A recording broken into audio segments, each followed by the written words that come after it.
చిన్న రైతులు దాదాపు 56 మంది రైతులకు వాళ్ళది 59 ఎకరాలు పోతుంది. అంటే 56 మంది రైతులు 59 ఎకరాలు అంటే అందరికీ కూడా ఎకరం కన్నా తక్కువనో, ఎవరో ఒకరికి ఉంటే 2 ఎకరాలు, అర్ధ ఎకరం, పావు ఎకరం అట్లా ఉన్న రైతులది 56 మంది రైతులది 59 ఎకరాలు రింగ్ రోడ్ కోసం తీసుకుంటున్నారు. మరి పెద్దవాళ్ళు ఎవరు అని అంటే ఒక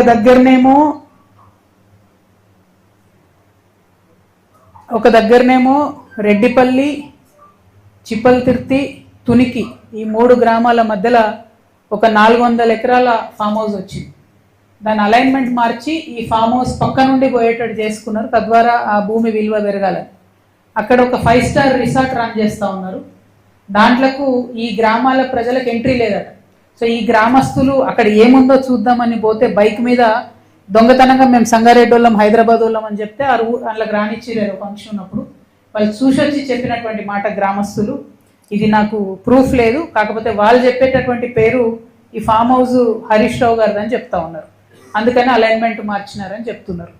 అదేవిధంగా చిన్న చింతకుంట గ్రామంలో గంగుల కమలాకర్ గారికి 15 ఎకరాల ల్యాండ్ ఉంది. అక్కడ 15 ఎకరాల్లో ఆయన కెమికల్ ఫ్యాక్టరీ పెట్టాలని కూడా వారు ట్రై చేస్తే చిన్న చింతకుంట గ్రామస్తులందరూ కూడా మరి వ్యతిరేకం చేస్తే ఆ ప్రపోజల్ ఆయన ఆపేసి, కానీ ఓనర్షిప్ వారిదే ఉందని చెప్తా ఉన్నారు. నాకు క్లారిటీగా లేదు. అయితే దానికోసం అలైన్మెంట్ మార్చిరని చెప్తున్నారు. అంటే లిటరలీ వాళ్ళు నన్ను చెరువు దగ్గర తీసుకుపోయి చూపించారు. ఫస్ట్ అలైన్మెంట్లో గంగుల కమలాకర్ గారి ద్వారా ల్యాండ్ ద్వారా పోతుంది కాబట్టి మార్చిండ్రు. ఇంకొక అలైన్మెంట్ ఈ 400 ఎకరాలు హరీష్ రావు గారిది అని చెప్పబడుతున్నటువంటి ల్యాండ్ పక్క నుండి వచ్చేటట్టు మార్చిండ్రు. ఇంకొక అలైన్మెంట్ మన నవీన్ రావు గారు అని ఎమ్మెల్సీ ఉంటారు, ఆయనది 18 ఎకరాల ల్యాండ్ ఉంది, ఆ ల్యాండ్ పోకుండా మార్చిరని చెప్తుంది.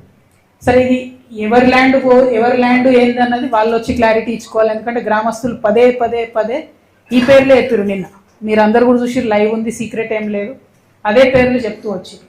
ఇక్కడ నా బాధ ఏంటంటే ఇట్లాంటి విషయాలు కేసీఆర్ గారికి తెలిస్తే ఎట్టి పరిస్థితుల్లో వాళ్ళు ఒప్పుకునేవారు కాదు. ఇది నేను ఇక్కడ అబ్జర్వ్ చేసిన నిన్న మెదక్లో. ఎందుకు ఓడిపోయినాం మెదక్ అని ఆలోచన చేసి ఇట్లాంటి పనులు చేయడం వల్ల ఓడిపోయాను. కేసీఆర్ గారి కళ్ళకు గంతలు కట్టి ఇట్లాంటి పనులు చేయడం ద్వారా ఓడిపోయాను. సరే నేను బీఆర్ఎస్లో లేను, కానీ లోపాలు ఏంది అని అనలైజ్ చేసుకోవాలి కాబట్టి చెప్తాం. పక్కన నర్సాపూర్ పోయినాం, తొవ్వంట పోతుంటే షెడ్ మన మడిగలు ఉంటాయి కదా, మడిగలల్లో ఎస్టీ బాలుర హాస్టల్ నడిపిస్తారు, ఎస్టీ బాయ్స్ హాస్టల్. మడిగలు లిటరల్లీ మడిగలు 5వ తరగతి నుంచి 12వ తరగతి వరకు పిల్లలు ఉంటారు. అంటే ఏంటంటే ఆ మడిగే పక్కకే రోడ్డు పోతుంది, స్టేట్ హైవే, విపరీతమైన స్పీడ్తో వెహికల్స్ పోతుంటాయి. ఆ టీచర్లకు ఎంత కష్టం అంటే ఆ పిల్లల్ని కాపాడుకోవాలి, వాళ్ళు బయటకు పోకుండా.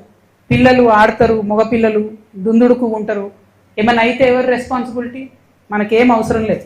ఎందుకంటే ఆ మడిగలకు ఎక్స్ఎమ్మెల్యే మదన్ రెడ్డి గారికి నెలకు 1,60,000 రూపాయలు కిరాయి వస్తుంది, బాజాప్తా బై చెక్ వస్తుంది.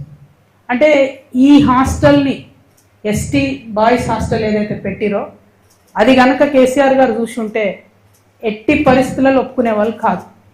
ఎస్టీ బాయ్స్ హాస్టల్ శాంక్షన్ చేసిరు, దానికి డెఫినెట్గా ఒక సేఫ్ బిల్డింగ్ ఉండాలి. అంటే అప్పుడున్న ఎమ్మెల్యే గారు ఆయన మడగలు ఇచ్చేసి ఎంత అన్యాయం అండి. సరే పోనీ టెంపరీగా లేదో 2 నెలలు 3 నెలలు నలిపినట్టు ఒకటి. 5 సంవత్సరాల నుంచి అదే కథ. 5 సంవత్సరాలలో మార్చుకోరాదా? పోనీ 2 నెలలు 3 నెలలు ఐ అండర్స్టాండ్. కానీ 5 సంవత్సరాల తర్వాత కూడా ప్రత్యేకంగా బిల్డింగ్ కట్టించకుండా, లేదు మంచి బిల్డింగ్లోకి మార్చకుండా చాలా అన్యాయం. ఇది చాలా దారుణం. ఇప్పుడున్న ప్రభుత్వాన్ని నేను రిక్వెస్ట్ చేస్తున్నా, ఇమీడియట్గా హాస్టల్ మార్చండి దయచేసి. నేను వెళ్ళి చూసిన, అక్కడ కూర్చొని పిల్లలతో పాటు తిన్నా, మంచిగా ఉంది, ఫుడ్ బాగుంది, టీచర్స్ ప్రయత్నం చేస్తున్నారు. కానీ ఎంత ప్రయత్నం చేసినా రోడ్డు మీద కూర్చొని వాళ్ళు ఏం చదవాలి, ఆ పొల్యూషన్ ఎట్లుంటుంది, దయచేసి ఆలోచించవలసిందిగా ఇప్పుడు ప్రభుత్వానికి నేను చెప్తా ఉన్నా. సో బేసికల్లీ సెకండ్ రెడ్డిపల్లి ప్రాంతానికి పోయినప్పుడు ఆ రెడ్డిపల్లి రైతుల బాధలు వర్ణనాతీతంగా ఉన్నాయి. వారి కోసము కలెక్టర్ గారు వచ్చి ఏం చెప్తారంటే, మీ ట్రిప్లర్లో పోయేటటువంటి మీ భూమిని నేను 3 విడతలుగా పేమెంట్ చేస్తాను అని చెప్తున్నాడు కలెక్టర్ గారు. కానీ ప్రజలు నమ్మడం లేదు. నేను కోరేది ఒకటే కలెక్టర్ గారిని, మీరు 3 విడతలుగా డబ్బులు ఇస్తా అంటే 3 విడతలుగా ఎకరానికి మీరు ఇస్తానన్నటువంటి 44 లక్షల రూపాయలు కాకుండా 1 కోటి రూపాయలు ఇవ్వాలని అక్కడ డిమాండ్ చేస్తూ ఉన్నారు ప్రజలు. అది కూడా మీరు రిటర్న్లో ఇవ్వండి, రాసి ఇవ్వండి, మేము 3 దఫాలుగా 1 కోటి రూపాయలు పేమెంట్ చేస్తామని రైతులు భూమి ఇవ్వడానికి రెడీగా ఉన్నారు. లేదంటే అక్కడ కాళేశ్వరం కాలువ ఏదైతే ఆ ఊరు నుంచి పోతుందో అక్కడ ఒక 156 ఏకర్స్ 156 ఎకరాలు ఎక్సెస్ ఉన్నది ల్యాండ్. భూమికి బదులుగా భూమి ఇవ్వమని అక్కడ రైతులందరూ కూడా వాళ్ళ మాటగా మీడియా తరఫున ప్రభుత్వానికి చెప్పమని నాకు నిన్న కోరినారు. భూమి బదులు భూమి ఇచ్చినా వెళ్ళిపోతాం, లేదు ₹1 కోటి పర్ ఏకర్ ఇస్తాం, 3 దఫాలుగా ఇస్తామని రాతపూర్వకంగా ఇచ్చినా వెళ్ళిపోతామని చెప్పి వారు కోరడం జరిగింది. అయితే ఇక్కడ ఇంకొక సమస్య ఏముందంటే పాపం చాలా మంది వేమ్లఘాట్లో మల్లన్న సాగర్లో భూములు పోయిన వాళ్ళు వచ్చి రెడ్డిపల్లిలో కొనుక్కున్నారు. ఇప్పుడు వాళ్ళ ల్యాండ్ మళ్ళీ పోతుంది ట్రిప్లార్లో. సో బీభత్సమైన పరిస్థితి ఉంది ఇక్కడ. ఈ ఒక్క జిల్లాలోనే కాదు, నేను నల్గొండలో కూడా ఇదే పరిస్థితి చూసిన. సో నేను ప్రభుత్వాన్ని రిక్వెస్ట్ చేసేది ఏంటంటే డబుల్ ఎవరి అయితే మనం ల్యాండ్ అక్వైర్ చేస్తున్నామో వాళ్ళకు కొంత సానుభూతితో ఆలోచించి మంచి ధర ఇవ్వవలసిందిగా నేను రిక్వెస్ట్ చేస్తూ ఉన్నాను. ఆ తర్వాత మేము గన్పూర్ ఆయకట్టుకు పోయినాం, ఏడుపాయల దుర్గమ్మను దర్శించుకున్నాం. అయితే అమ్మవారు సంవత్సరం పొడుగుతా ప్రతి సంవత్సరం ఒక 60 రోజులు మునిగిపోతూ ఉన్నారు కాబట్టి గన్పూర్ ఆయకట్టు ఎత్తు పెంచాలి అని చెప్పి మేము డిమాండ్ చేస్తూ ఉన్నాం.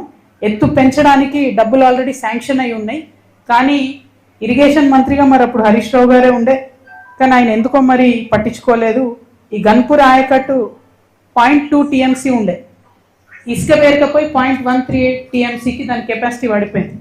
సో తర్వాత డెసిషన్ జరిగింది 0.3 TMCకి కెపాసిటీ పెంచాలని చెప్పి 43 కోట్ల రూపాయలు 2016లో మంజూరు చేసి, కానీ 2024 వరకు కూడా ఖర్చు పెట్టింది ఎంత అంటే 18 కోట్లు. మరి మీరే ఇరిగేషన్ మినిస్టర్గా ఉన్నారు హరీష్ రావు గారే, ఆయనే ఫైనాన్స్ మినిస్టర్గా ఉన్నారు. మెదక్ అంటేనే హరీష్ రావు, హరీష్ రావు అంటేనే మెదక్ అని చెప్పినటువంటి పరిస్థితి. ఎందుకు మరి ఇంత జాప్యం జరిగిందన్నది తప్పకుండా ప్రజలకు చెప్పాల్సినటువంటి అవసరం ఉంది. అదేవిధంగా 1.72 అడుగుల ఎత్తు పెంచితే పాపన్నపేట మండలంలో నాగ్సాన్పల్లి, షేర్పల్లి, కోడపాక, గాజులగూడెంలో భూములు పోతా ఉన్నాయి. కొల్చారం మండలంలో చిన్న గన్పూర్ సంగాయిపేటలో కూడా భూములు పోతా ఉన్నాయి. అయితే భూములు అక్వైర్ చేసుకోవడానికి 13 కోట్లు కావాల్సి ఉంటే కేవలం 5 కోట్లు రిలీజ్ చేసి. అయితే ఇక్కడ మెదక్లో నేను ఒక పెక్యులియర్ సిచ్యువేషన్ అబ్జర్వ్ చేసిన, వేరే జిల్లాలో లేనటువంటిది. మొదలుపెట్టిండ్రు 3 ప్యాకేజీలు కాళేశ్వరం 17, 18, 19. అవసరమైన డబ్బు ఎంత అంటే 2562 కోట్లు, కానీ ఇచ్చింది ఎంత 991 కోట్లు. అంటే 1/3 డబ్బులు వచ్చినాయి దీనికి. దాంతో నిన్న పోయిన చోటల్లో రైతులు ఏం చెప్తున్నారంటే వచ్చిరు మా భూములు తీసుకున్నారు, తవ్విండ్రు, వదిలేసిండ్రు, ఇటు నా నీళ్ళు వస్తలేవు, అటు ఆ భూములు సాగు చేసుకునే పరిస్థితి లేదు, ఇదెక్కడి బాధ అంటున్నారు. మరి ఇది ఇట్లా ఎందుకు జరిగింది? నేనైతే నిజామాబాద్ దాటి ఎప్పుడు బయటికి రాలేదు ఈ 10 ఏళ్లలో. మెదక్లో బీభత్సమైనటువంటి అభివృద్ధి జరిగి ఉంటుంది, మరి చాలా పెద్ద నాయకులు ఉన్నారు కదా అని అనుకున్నా. చాలా దారుణమైనటువంటి పరిస్థితులు ఇక్కడ చూస్తూ ఉన్నాం. ఈ పరిస్థితులు మారాలి. ఇప్పుడున్నటువంటి ప్రభుత్వం అన్నా వీరిని పట్టించుకోవాలని చెప్పి నేను చాలా సీరియస్గా డిమాండ్ చేస్తూ ఉన్నాను. అదేవిధంగా ఆ తర్వాత మేము మెదక్ చర్చ్